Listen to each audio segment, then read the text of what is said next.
Mini intends to dispose of a major line of business in the above scenario. The entity has stated that the held for sale criteria were met. The criteria is very strict, and regulators have been known to question entities on the application of the standard. The two criteria which must be met before an asset will be defined as recovered principally through sale are available for immediate sale in its present condition, and the sale must be possible. The sale must be highly probable. Discuss what is meant by available for immediate sale in its present condition. Set out briefly why regulators may question entities on the application of the standard. 7 marks.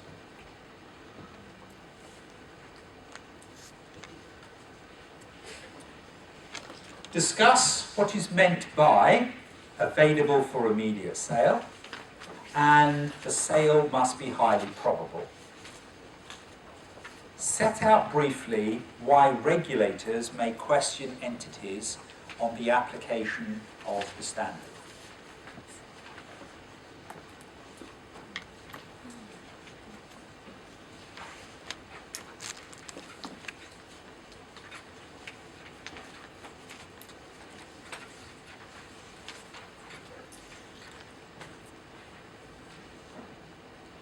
In my reading of the requirement of the question, I think I'm being asked to do 3 things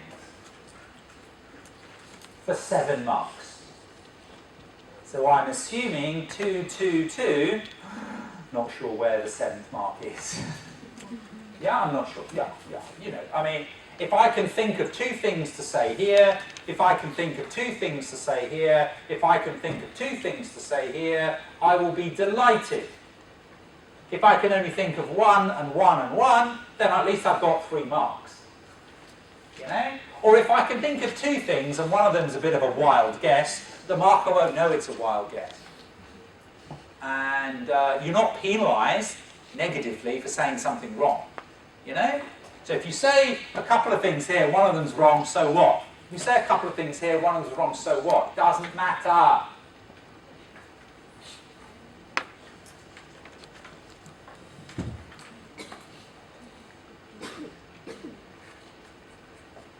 All conditions must be met.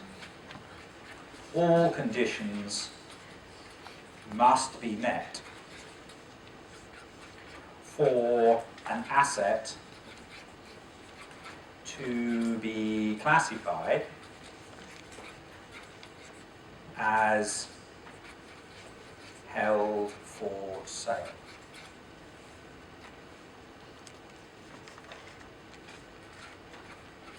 One is, full stop, leave space, new paragraph, being available for immediate sale. One is being available for immediate sale in its present condition. I've got to discuss this. I've got to discuss this. What do you think that means? Well, hang on a minute. If it's being available for sale immediately in its present condition, immediately means you've got to be able to sell it now, and its present condition means in its present condition. Oh dear, that's a bit weird. It's a bit wet, isn't it? If you have an asset which 1, 2, 3, 4, 5, 6, 7, 8, 9, 10. If you have a building and you are still occupying the building, I don't think the building is available for sale in its present condition because presumably the buyer would want vacant possession. If you have an item of plant and machinery and it hasn't got a health and safety certificate, it doesn't work, then it's not available for sale in its present condition.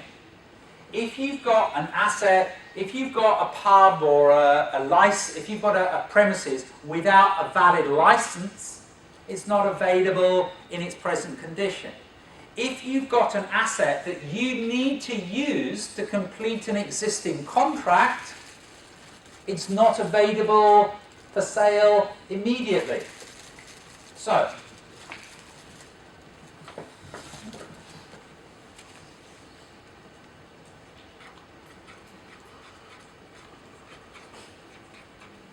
in order to meet this condition,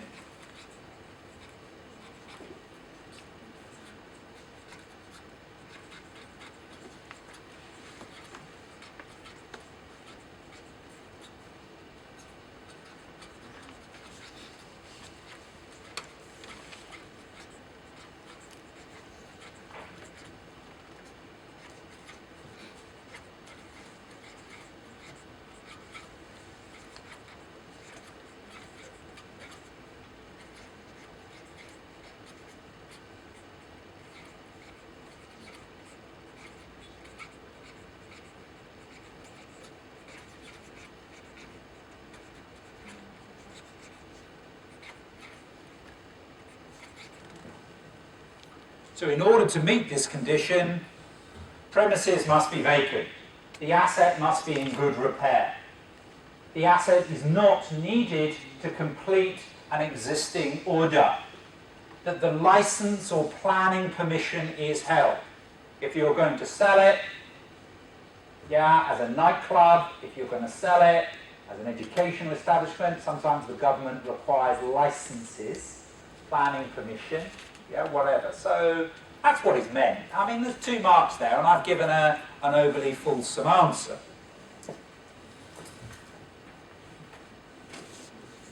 Highly probable.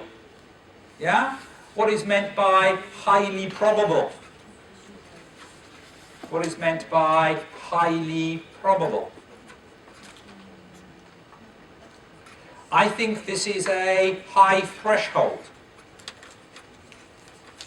The sale must be highly probable. It's not just probable, it's highly probable. I don't know what that means. 80%, 90%, I don't know. Maybe that's one of the criticisms we can make. Highly probable. When is something highly probable? Well, I think we are familiar with our basic idea. Because if there is an active plan, if there is a commitment to sell, if we're offering it at a reasonable price, surely that feeds into it being highly probable. It's only going to be highly probable if you have an active plan. It's only going to be highly probable if you're committed to selling it. It's only going to be highly probable if you're offering it for sale at a reasonable price.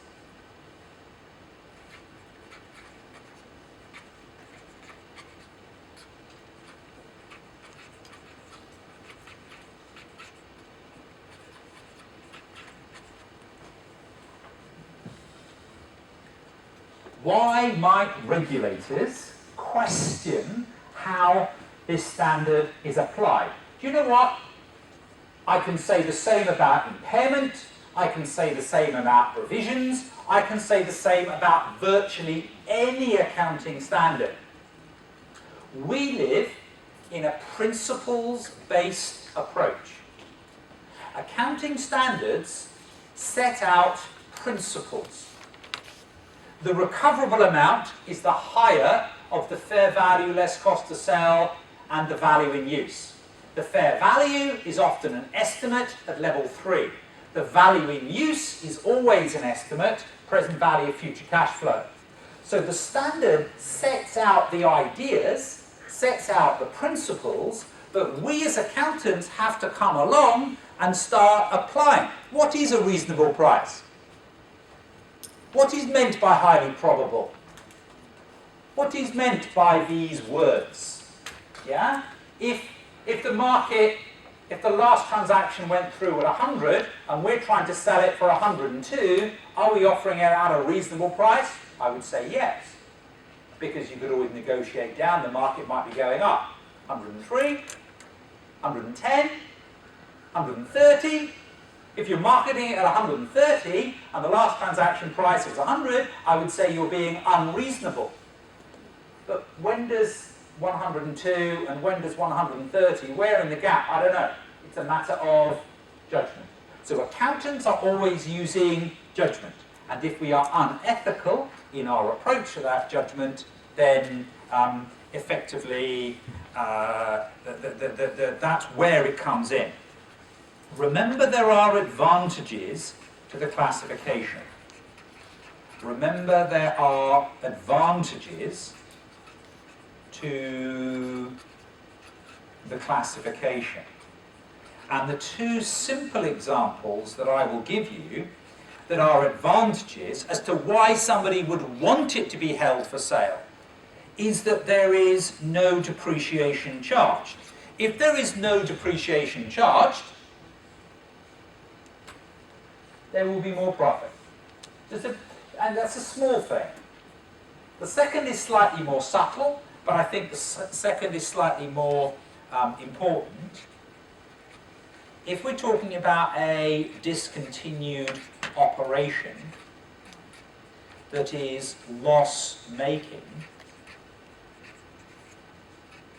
it therefore improves your continuing profit. It therefore improves your continuing profit. Now, I'm going to put my pen down here and I'm going to talk about this for 2, 3, 4 minutes until I see smiley, happy faces. And if I don't see smiley, happy faces, then I might end up trying to make up some numbers to get this point across. Let's imagine that I have made a profit of 100. Bottom line, my profit is 100. But during the year, I sold a business, I discontinued a business, or at the year end, I have a business which is held for sale, and that business made a loss of 50. No, let's not use 50, let's use 40. My profit for the whole year is 100. I have a discontinued operation with a loss of 40. Now, if I call that loss of 40 a discontinued operation, I will represent that loss of 40 in a single line, which means that my continuing profits will be 140. So instead of simply showing my profit is 100, I will show my loss on discontinued operations is 40. I will show my continuing profits are 140. My loss on my discontinued operation is 40 to give me my total profit of 100. By showing a higher profit from a continuing operations, users have an expectation that profits will be higher, that the results look better. Oh, there's one or two of you not smiling.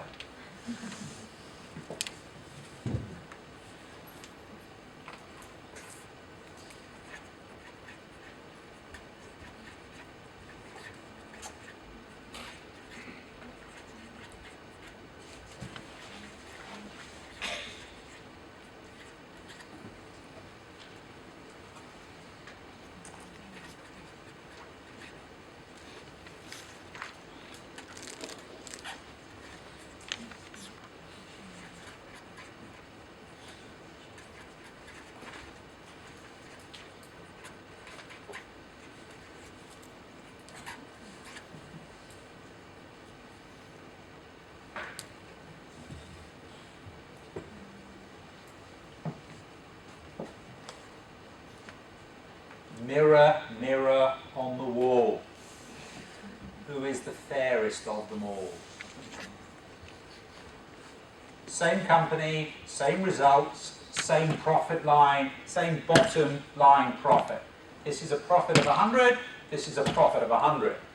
But if we classify that we have a discontinued operation, which is held for sale, and that operation made a loss of 40, we will show that loss in a single line, which means that our profit from continuing operations will be 140.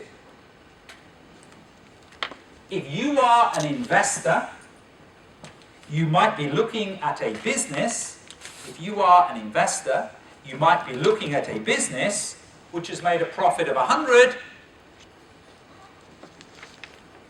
But if you're an investor, you'd rather look at a business which shows that next year's profit is likely to be 140. This presents the business in a better light. Yeah? This presents the results in a more favourable light. This presents the results in a more favourable light, because we will extrapolate based on the 140, because you will extrapolate on the 140.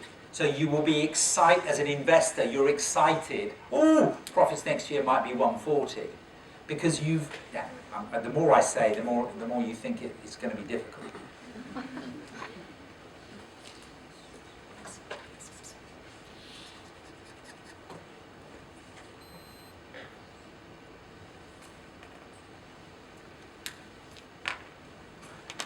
So, a little bit there on IFRS 5. You know, IFRS 5 is quite an interesting standard.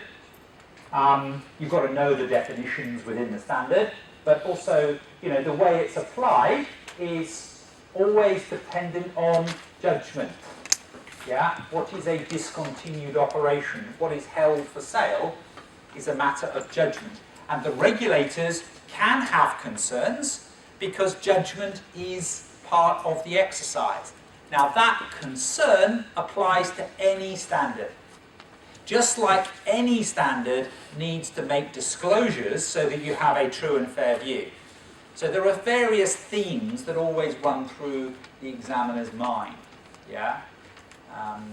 You know, for example, he doesn't like, what's the word? What's the phrase? He doesn't like these block disclosures. He doesn't like, oh dear, must be getting to lunchtime. My brain's slowing down.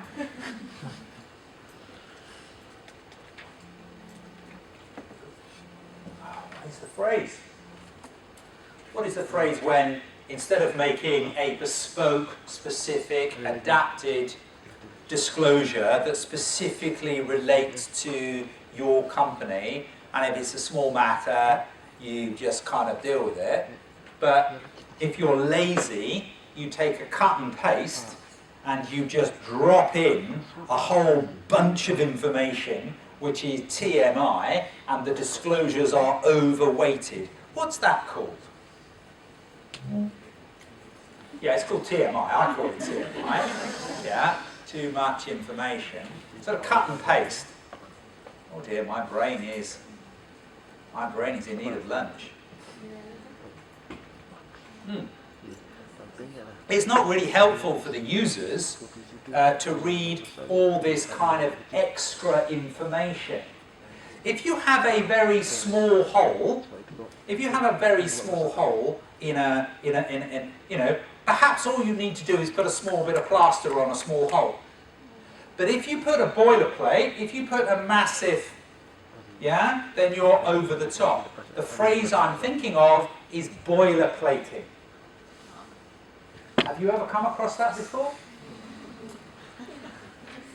Boilerplating. Boilerplating is an old-fashioned way of saying cut and paste. Yeah? Where you go over the top and you